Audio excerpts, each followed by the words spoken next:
Good day. The open world game was at one time the most amazing game concept ever devised. You had an entire world to explore with countless missions and cars and planes and many of them got old fast due to being largely empty with gameplay that was a bit boring compared to their more linear counterparts. Eventually, open world games got so large that they became more boring than fun, and often unfinishable due to the sheer breadth and scope. When playing an open world game, the player needs actual gameplay when exploring the world, and a good reason for completing the endless missions, and most importantly, you need to have plenty of enemies to take out in increasingly over-the-top ways. Tom Clancy was a writer that wrote military fiction. He became attached to gaming when he wrote the novel Rainbow Six, a novel that was about a bunch of spec-op badasses taking down eco-terrorists. This was adapted into a game of the same name and kickstarted the tactical FPS genre. Later, the Ghost Recon series of games would be released for various consoles and the PC, and that series endures all the way until today. Tom Clancy himself died in 2013 at the rather young age of 66, but so popular was his name and association with the military fiction genre that games to this day still carry the name Tom Clancy. Tom Clancy's Ghost Recon Wildlands was developed and published by Ubisoft and released in 2017. It is billed as a tactical third-person shooter open-world game, and this is an accurate appellation, as it still maintains some elements of its classic tactical shooter roots, although thankfully dramatically simplified and streamlined so as not to have a super high barrier of entry. Old tactical games required a substantial planning phase before the gameplay even began, and here you need to plan too, but you can also just shoot a bastard if you want. You get access to a crap ton of weapons that you can select at any one time, but you can only quick switch between 3 weapons. You got 2 rifles and a pistol. There are no explosive weapons like say rocket launchers, but you can attach a grenade launcher to a rifle. Ubisoft weirdly has the Ruger LCP, a .380 caliber pistol, be one of the most powerful pistols in the game, and you're pretty much going to use that the entire game as your sidearm. The cover system is automatic. You go to a chest-high wall and your dude will automatically stick to it, but thankfully you don't have to hit a button to unstick. It's a pretty slick system that is a nice bit of evolution. You switch between third and first person when shooting. If you shoot without aiming down sight, you stay in third person, but when aiming you go into a first person view. This is fluid, it makes hitting your target quite easy to do. And there are gonna be a lot of targets you gotta shoot. You can carry a few explosives on you, grenades, C4 and the like. The grenades feel a bit weak, and I never use them that much. You also get C4, which can be used to blow up plot relevant items, and you have a noisemaker which will allow you to distract enemies when you try to stealth past them. This game features a regenerative health system, but you have very little health and go down pretty fast even on lower difficulties. You have a squad in this game, and they can hit the broadside of a barn, but that's pretty much it, and half the time you wonder if they're even there. The enemy can thankfully not see them most of the time, and it takes a while for them to go down. If you go down, they can revive you only one time per fight so as to keep the difficulty intact. Where the squad really shines is its ability to sync shot. You can target a certain number of enemies and the squad AI will sync their shot with you. A very good tactic for when you have to try to infiltrate a base with 1,000 bloody bastards, and that sync shot can mean the difference between life and death. For whatever reason in modern games, they love to throw tedious upgrade paths at you. Thankfully, the upgrades here are fun to get and make the game more fun as you unlock more things. You have upgrades for you/your squad and the local militia you are working with, and this is tied to your resources. The more resources you have, the more upgrades you can pay for.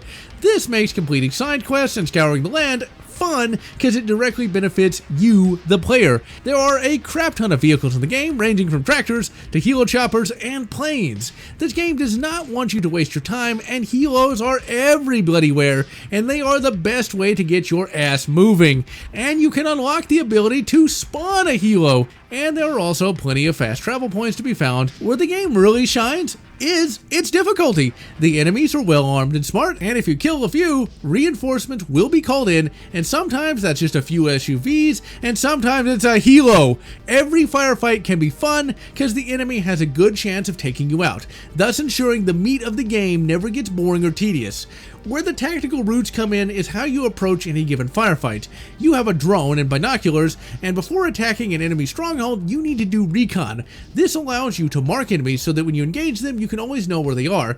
Even then, some enemies do have a tendency to sneak up on you and kill you. Recon also allows you to plan where and when to hit an enemy base. Night is generally the best time to hit the enemy base because you have NVGs and the enemy does not.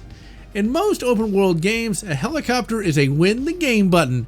Not so here. They're not too fragile, but it takes forever to kill enemies with them, and half the time it's more efficient just to take down enemies in an ambush, or land your helicopter on top of them. That's always fun. There are always firefights to be found and always missions to go on, and you will never find yourself just wandering aimlessly looking in vain for something to do.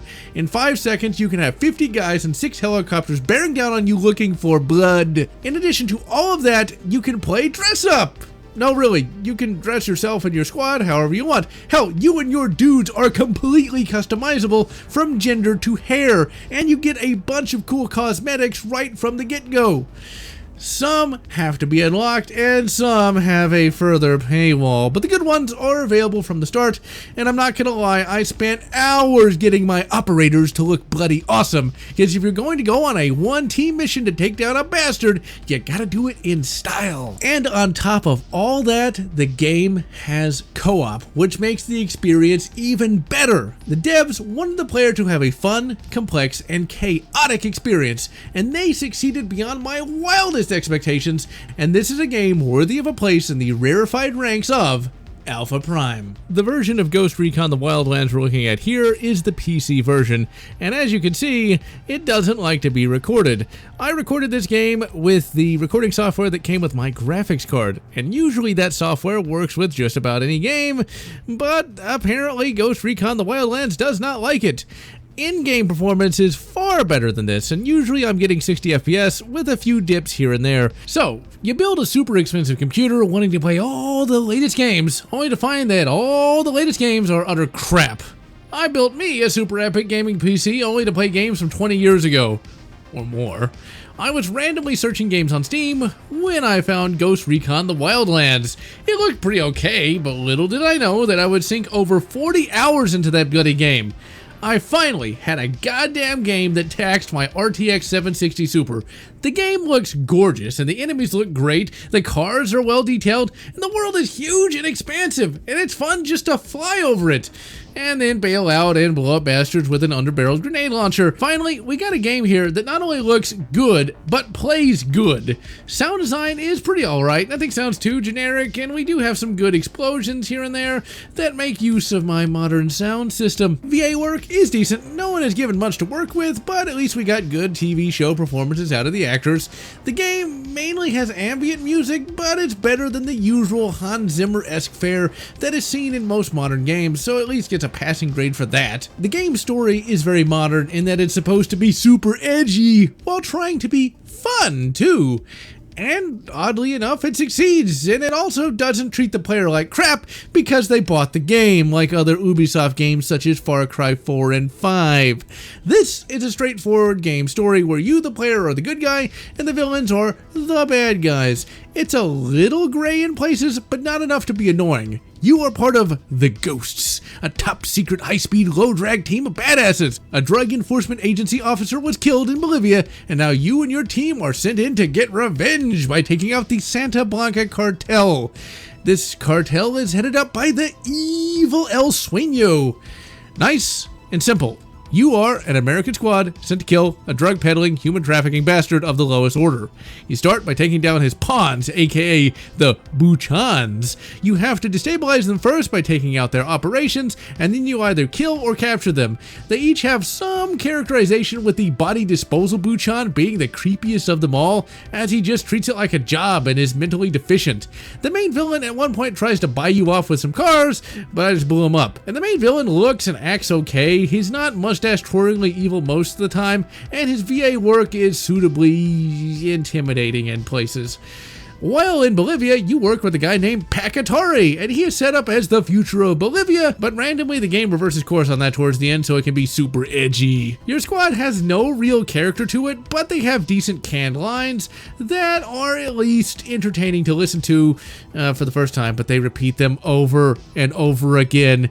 If I have to hear that they need some coca for the altitude one more time, I swear I'm gonna check them out the bloody helicopter. While I'm not a fan of DLC, I would be remiss if I did not mention the game's ultimate DLC. The Predator can be fought in a side mission, and it's as epic as it sounds.